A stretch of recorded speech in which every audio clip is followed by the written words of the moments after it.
Bonjour mesdames et messieurs, merci de nous avoir rejoints. Vous êtes certainement des grands habitués des moments de concert et effectivement, comme disait monsieur à l'instant, on va passer un moment un petit peu différent aujourd'hui. Vous inviter à découvrir les petits secrets qui animent notre travail, à la fois au point de vue musical d'un quatuor à cordes, mais aussi au point de vue humain, ce qui nous relie et ce qui fait qu'avec les 4 musiciens qui sont là, on va petit à petit créer un quatuor à cordes. Mais avant toute autre parole, on vous fait entendre ce quatuor à travers le final de la Simple Symphony de Benjamin Britten. C'est une œuvre qu'il a écrite lorsqu'il avait 10 ans et elle est inspirée de thèmes de musique populaire irlandaise. Et puis après, nous rentrerons dans un moment qui va s'apparenter à ce qui se passe chez nous en répétition. Et puis après, on vous jouera vraiment de la vraie musique.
François vous a expliqué qu'aujourd'hui, puisque ce temps est un peu particulier entre vous et nous avions l'intention de vous livrer quelques secrets.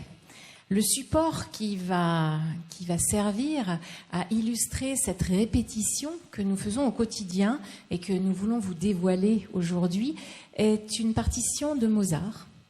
Nous commencerons par vous la jouer, vous en jouer un tout petit extrait pour que vous sachiez à quoi elle ressemble. Et puis après, nous vous expliquerons comment on la répète. Donc voici un petit extrait du premier mouvement du Köchel 156 de Mozart.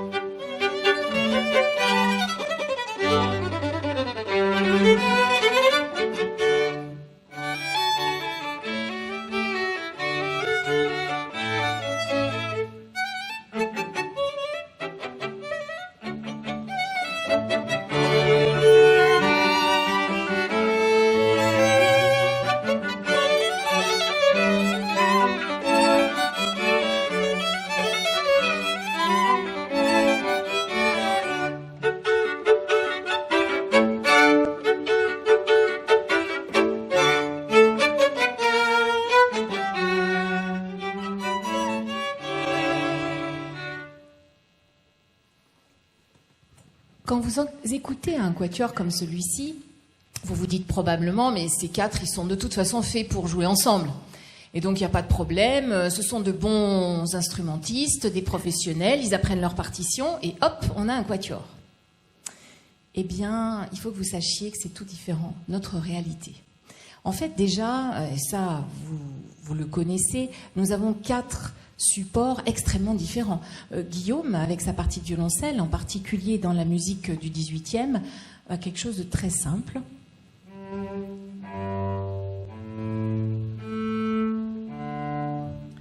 Et oui, il fait ça toute la journée. Hein, c'est comme ça, il a choisi d'être violoncelliste.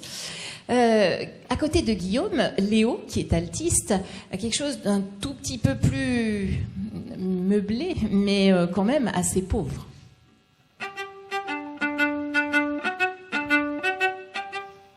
Et après de ça, on vous dira que jouer du quatuor, c'est la plus grande des merveilles. François, 2e violon, a une partition qui tient aussi à peu de choses.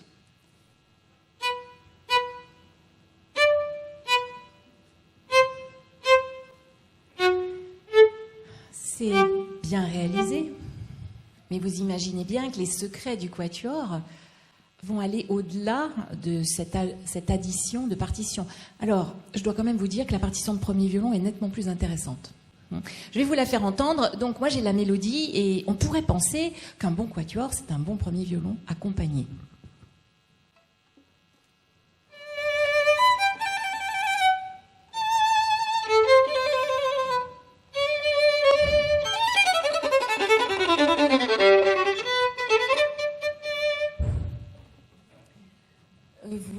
Vous allez peut-être imaginer que c'est donc le 1er violon que vous applaudissez quand vous allez au concert. Et oui, à quoi servent ces voix qui ont pourtant été soigneusement travaillées par des grands maîtres comme Mozart, Schubert, Dvorak?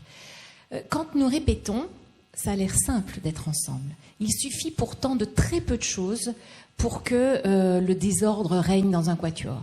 Et pour lutter, souvent le public imagine que le 1er violon dirige, est une sorte de chef d'orchestre intérieur. Si nous jouons avec un 1er violon directif, voilà le genre de musique que cela peut produire.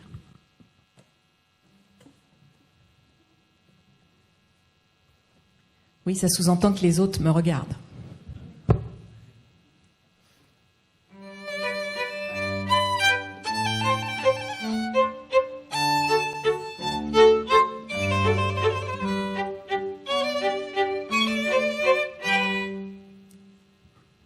Même si nous nous amusons à exagérer un peu, parce qu'évidemment c'est une caricature, ce n'est pas du tout l'esprit du quatuor. Il nous reste donc à répéter pour trouver ce fameux esprit du quatuor. En tout premier lieu, dans n'importe quelle partition, nous choisirons de travailler avec ce qui s'appelle un conducteur. C'est la partie qui réunit les 4 voix. C'est aussi important de connaître la partition du violoncelliste ou de l'altiste quand on est 1er violon que vice-versa. On doit connaître tout le matériel musical qui est dans le quatuor. Ensuite, nous passerons beaucoup de temps à nous répartir les rôles. À chaque moment, quelqu'un pourra conduire le quatuor. Vous ne le savez pas, parce que nous allons travailler jusqu'à ce que le travail efface les traces du travail. Mais sur notre partition, tout sera extrêmement clair et bien précis. Par exemple, au tout début de ce quatuor de Mozart, je dirige la toute première note.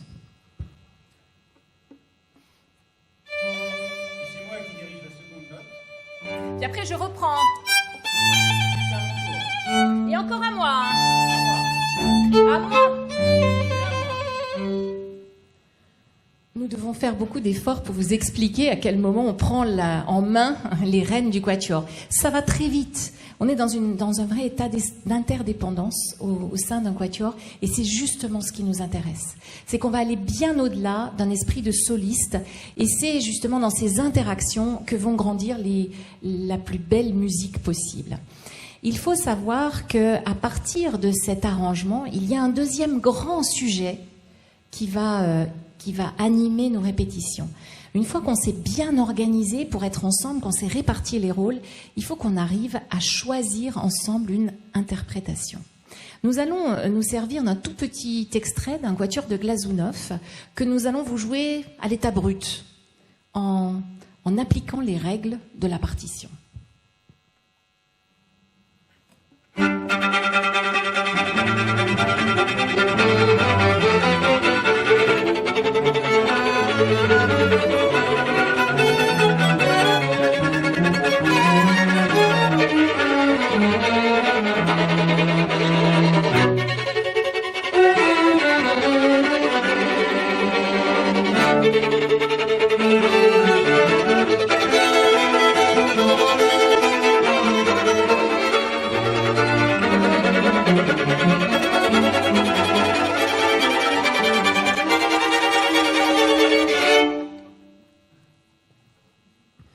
Bon, vous le sentez, c'est pas extraordinaire. Pourtant, on s'est démené. Hein. Qu'est-ce qu'il nous manque donc? L'engagement, après l'organisation, n'est pas suffisant pour faire un quatuor formidable. Il faut que nous apprenions à choisir une interprétation commune. Par exemple, là, le compositeur, Glazunov, a écrit de jouer fortissimo, la puissance du groupe, maximum.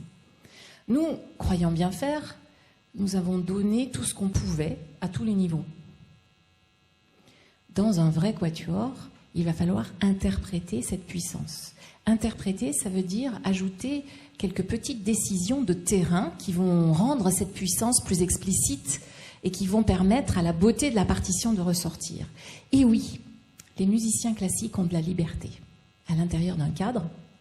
Le cadre, c'est celui posé par le compositeur. D'ailleurs, ce cadre varie énormément d'un compositeur à l'autre. On savait par exemple très bien qu'un compositeur comme Beethoven craignait la liberté qu'il pouvait laisser à ses musiciens. Il se méfiait tellement qu'un jour, alors que le premier violon du quatuor qui jouait sa musique est venu le trouver pour lui suggérer un petit changement dans sa partition, Beethoven lui a répondu « Mais qu'est-ce que tu me parles de ton crin-crin alors que moi, je parle avec Dieu ?» C'était clair, chacun à sa place. Donc vous imaginez, nous savons tout ça. Donc nous devons prendre les risques d'un choix alors qu'on sait très bien qu'ils sont quelquefois craints par celui même qui a écrit la partition. Pourtant, vous allez très bien entendre à quel point ces choix sont absolument nécessaires. Interpréter, ça veut dire par exemple ici décider qui sera au premier plan de ce fortissimo global qu'a demandé Glazunov. Vous sentez qui comme premier plan? Ceux qui jouent comme Léo au début?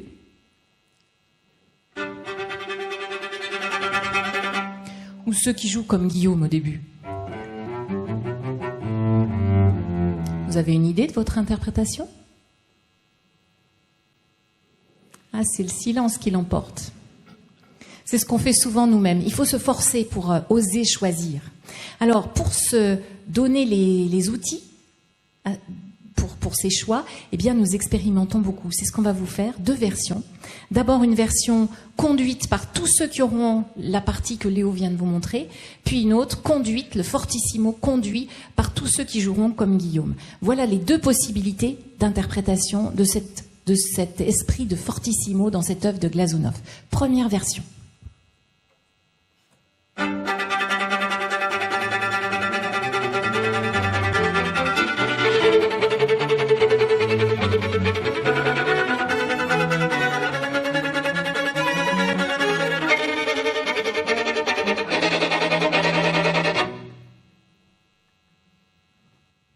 Je ne sais pas si ça vous a convaincu, je ne vous demande même pas, je vous laisse réfléchir encore un peu tout en écoutant la 2e version, celle où tous ceux qui jouent comme Guillaume se mettent au premier plan. Ça sous-entend quand même que ceux qui ont les doubles croches comme Léo acceptent de jouer moins fort, alors que sur la partition, il y a un grand fortissimo global. Vous voyez cette plasticité intellectuelle, artistique qu'il va falloir pour aborder cette notion d'interprétation.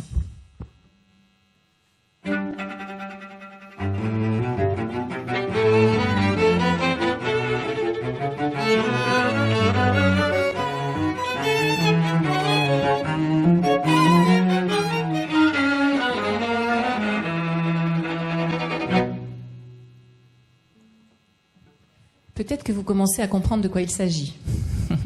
La partition va émerger choix après choix. On va sentir la beauté apparaître parce qu'on aura osé trancher. Ces choix ne sont pas évidents et il nous faudra beaucoup d'expérimentation pour y arriver. La pire des solutions, je vous la rappelle, étant de se laisser aller à un non-choix. La première version. Juste donner beaucoup d'énergie et se cacher derrière cette énergie. Non, les musiciens sont des gens qui doivent trancher, qui doivent donner leur avis sur comment rendre au mieux ce qui est demandé par le compositeur. Alors, à partir de là, vous imaginez bien que dans un quatuor, pour ne pas aller droit à la dispute, nous allons devoir apprendre à communiquer. Parce que ces interprétations, ces moments d'interprétation seront forcément subjectifs et que nous sommes loin d'être d'accord tout le temps. C'est même de la confrontation de nos idées, de leur juxtaposition que naîtront des interprétations les plus riches. Tout de suite, nous souhaitons vous montrer comment ça communique dans un quatuor.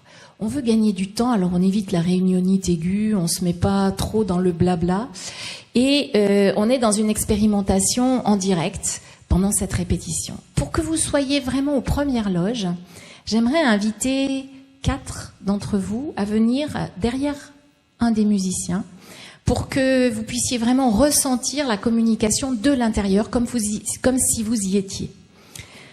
Comme il y a des caméras aujourd'hui, ça sous-entend que vous acceptez d'être sur l'image et que vous puissiez éventuellement servir notre communication.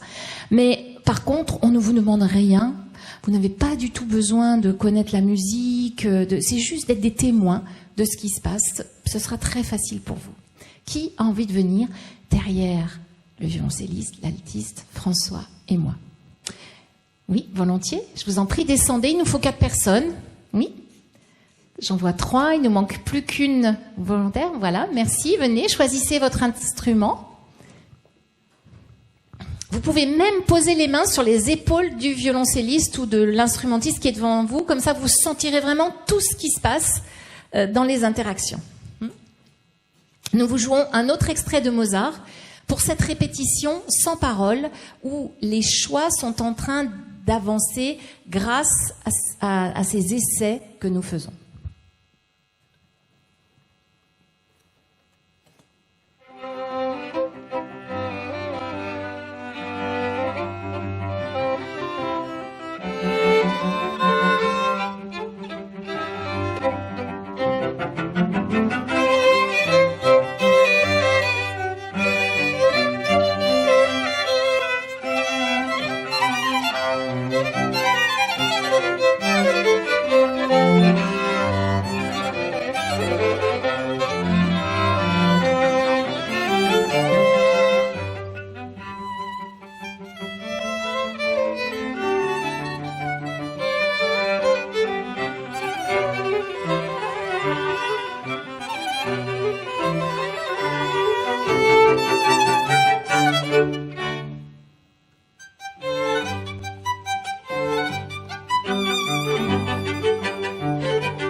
Nous étions en répétition, donc les décisions d'interprétation n'étaient pas arrêtées. Est-ce que vous avez compris, vous qui étiez derrière nous, comment nous communiquons en quatuor? Qu'est-ce que vous avez remarqué?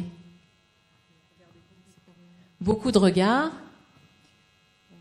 C'est aussi corporel, c'est aussi le corps. Beaucoup de gestes. J'étais surprise de sentir la musique dans l'épaule de monsieur. Donc François a une épaule musicale. Ça, c'est très intéressant. Oui, et c'est tout à fait véridique. C'est que la vibration circule dans l'instrument, mais aussi dans le corps du musicien. On y reviendra tout à l'heure. Mais qu'est-ce qui nous maintient ensemble? Nous sommes en pleine expérimentation. On ne sait pas quelle idée farfelue notre collègue va avoir au niveau du tempo, de la nuance, et pourtant on reste ensemble. Quelle est donc la proximité, vous dites? Bon, c'est vrai qu'on peut difficilement être plus près, mécaniquement, on va dire, mais c'est pas ça le secret. Il y a une autre dimension que les musiciens utilisent énormément et qui est très très présente en quatuor. Vous voyez ? Qu'est-ce qu'on fait quand on est musicien et qu'on veut être absolument ensemble ? On s'écoute. On s'écoute. L'écoute est la première clé. Mais pas n'importe quelle écoute. Parce que quand on parle d'écoute, on a tendance à juste imaginer qu'on va capter les sons de l'autre. Nous allons plus loin. Nous captons les sons de l'autre, mais une fois qu'on les a captés, vous avez remarqué ce qu'on fait avec ? Nous allons les suivre, quelles que soient les impulsions proposées par nos collègues. Et ça, c'est une des clés du quatuor. Quelles que soient les impulsions proposées par l'un ou par l'autre, on suivra. C'est une sorte d'écoute bienveillante qui nous permet de rester ensemble, quelle que soit la situation. C'est très intéressant de répéter avec ce genre d'ambiance parce que ça nous prépare au concert où il y aura peut-être des moments un peu dangereux, où les choses risquent de se décaler, et ça nous donne cette élasticité, cette capacité à toujours récupérer même les bêtises des autres au lieu de les juger.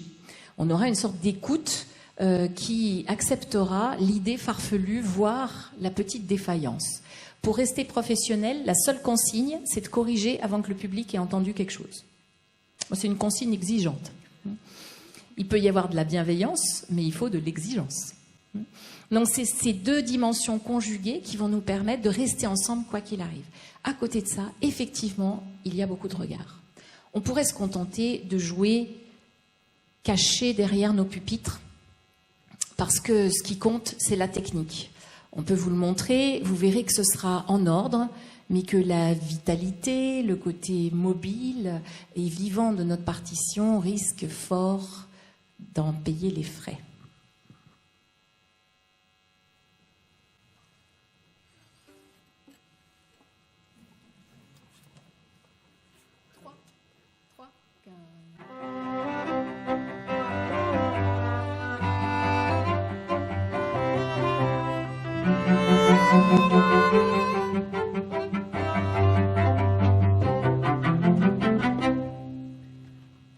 Ça reste professionnel, c'est lisse, mais comment trouver de la créativité ? Nous avons besoin de nous voir pour nous passer une sorte de relais. Vous l'avez senti, on se regarde toujours avant l'événement. Et ça, c'est très très important. Même si la technique doit être mise en dessous, on gardera la communication visuelle en particulier toujours au premier plan. Alors, vous avez parlé des mouvements du corps, de la vibration. Est-ce que vous avez trouvé que nous bougions d'une manière normale pour des musiciens ? Est-ce que vous attendiez à quelque chose ? Vous avez un commentaire là-dessus ? Très exagéré. Ah oui, vous avez trouvé ça exagéré. C'est juste normal pour un violoncelliste. Hein ? Vous vivez la musique, en fait. Alors, madame dit, vous vivez la musique, donc c'est normal de bouger. Eh bien, il y a un travail à faire là-dessus. Parce qu'au départ, chacun peut être paralysé soit par la technique, quand on la maîtrise pas suffisamment, soit par l'émotion, soit par ce qu'il croit être important dans son métier. En tout cas, nous avons travaillé avec des profs d'arts martiaux, de théâtre. On a essayé de simplifier notre geste pour que les gestes que nous faisons, qui sont quand même très importants, au moins en répétition, soient vraiment utiles. C'est-à-dire qu'on est capable de ne pas bouger ou de bouger que pour se passer des messages importants. Et ça, c'est aussi un travail de quatuor. Un soliste ne va probablement pas se poser ce genre de questions. Donc c'est très important d'aller jusqu'à cette simplification entre nous pour que les choses puissent avancer. À côté de l'écoute, à côté des regards, à côté des mouvements, il y a une autre dimension qu'on aimerait partager avec vous. Cette autre dimension, on va la partager avec un morceau de Dvorak dont nous allons vous jouer 2 petits extraits. Vous pouvez rester si ça vous plaît, vous pouvez retourner à vos fauteuils si vous préférez. Faites comme vous voulez. En tout cas, nous allons vous jouer 2 fois une œuvre de Dvorak et nous vous demanderons d'essayer de comprendre ce qui fait la différence entre ces 2 manières d'être avec la musique. Voilà donc un très court extrait du Quatuor américain de Dvorak. Il s'agit du mouvement lent, le tout début du mouvement lent.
Voilà une première manière de jouer ce morceau. Il est beau, hein.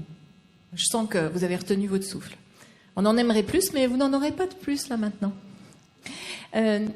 Pourtant, je dois vous dire que quand nous avons joué comme ça, et qu'on était étudiants avec un grand maître de quatuor à Berlin, il n'était pas content de nous. Et il nous a demandé de faire autrement. C'est ce que nous allons faire là tout de suite. Et nous vous expliquerons après ce que nous avons changé entre ces deux versions.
Est-ce que vous avez senti une différence? Alors, je vois des têtes qui s'agitent. Oui, vous avez reçu plus? Donc c'était un bon conseil que notre professeur nous a donné ce jour-là. Avez-vous une petite idée de quoi a été fait ce conseil? Plus de vibrato, c'est une conséquence. Plus de cœur. On peut imaginer que les musiciens mettent toujours le maximum de leur cœur possible. Plus de tzigane. En fait, notre professeur nous a demandé de ne pas nous laisser avoir par une communication extérieure trop présente et de revenir à nous-mêmes. Il était fâché parce que nous avions tellement travaillé les échanges, la sécurité entre nous, que nous n'étions plus que technique collective. Et il nous a demandé de revenir à notre ressenti intérieur. Il y a un moment donné où le quatuor est justement au point d'équilibre entre l'unité et la diversité. Et c'est d'ailleurs pour cela que le quatuor à cordes séduit tant les compositeurs. Vous savez que c'est le deuxième plus grand répertoire de musique qui existe, juste après celui de piano, je crois que je ne me trompe pas. Donc le deuxième plus grand répertoire, autant de choses extraordinaires écrites par le quatuor, parce qu'il y a justement cette magie entre unité et diversité. À un moment donné, on travaille le collectif, l'intelligence collective, mais à un moment donné, on doit juste revenir à ce qu'on sent à l'intérieur de nous. Et parce qu'on s'est bien préparé, cela ne déstabilise plus le quatuor. Et on va pouvoir jouer avec les 4 sensibilités qui sont là. Cette qualité de présence touchera bien plus le public que si on était juste un groupe extrêmement bien préparé. Donc c'est vrai que pour nous, travailler en répétition, en quatuor, c'est d'abord s'organiser, c'est aussi prendre le risque de choisir et d'interpréter. C'est ensuite l'intérêt d'une communication extrêmement variée, avec des regards, de l'écoute bienveillante, des mouvements, mais c'est aussi une qualité de présence qui doit grandir chaque jour. C'est tout ça, faire du quatuor. C'est également, bien sûr, la rencontre avec de très grandes œuvres. Et c'est ce que nous vous proposons maintenant, puisque nous avons le grand plaisir de jouer pour vous une des œuvres majeures du quatuor, qui est le quatuor La jeune fille et la mort de Schubert. Donc c'est cette grande page de musique que nous nous apprêtons à vous offrir maintenant. Donc vous verrez qu'au moment du concert, on bouge, on se regarde beaucoup moins que pendant les répétitions, ce que nous vous avons décrit, parce que justement, il y a cette présence qui est plus intérieure, qu'on peut oser, puisqu'on est, on est bien préparé. Voilà. Merci de votre attention et place à la musique avec Schubert.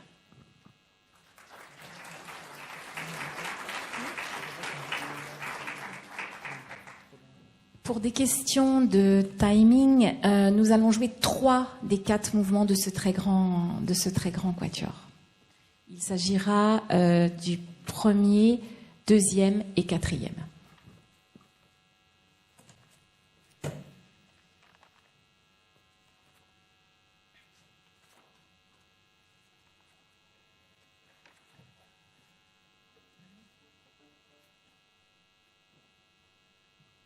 François me dit qu'il y a juste pour se préparer à la musique, une très belle histoire que nous allons vous partager 1 minute.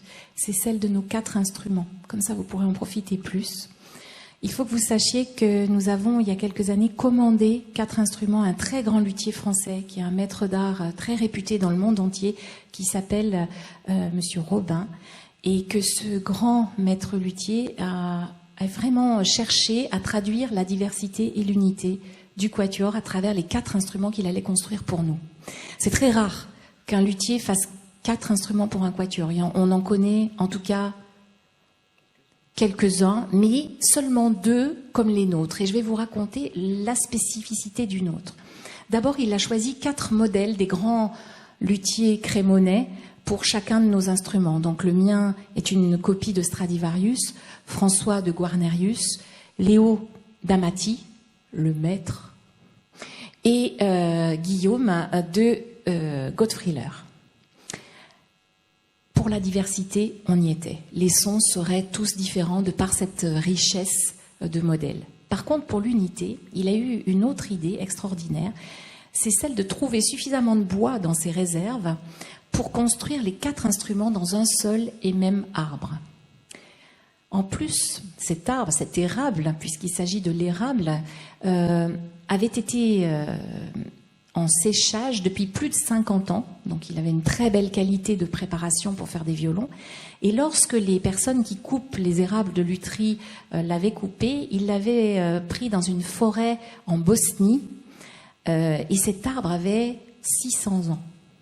Donc aujourd'hui, vous allez pouvoir voir nos 4 instruments chanter, entendre nos 4 instruments chanter à partir de ce vieil érable, de ce vieux sage. On espère qu'il vous racontera de belles histoires à l'oreille. En tout cas, c'est très poétique et très riche pour nous que d'avoir ces 4 merveilleux instruments entre les mains. On vous les montre.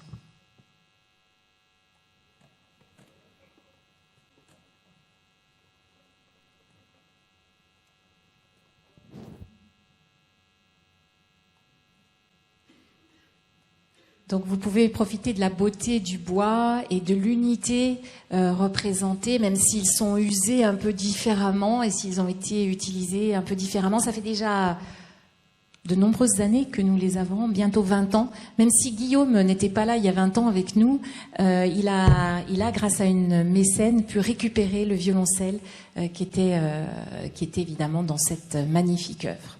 Donc voilà, pour compléter la belle histoire, maintenant, rendez-vous avec Schubert.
Thank you.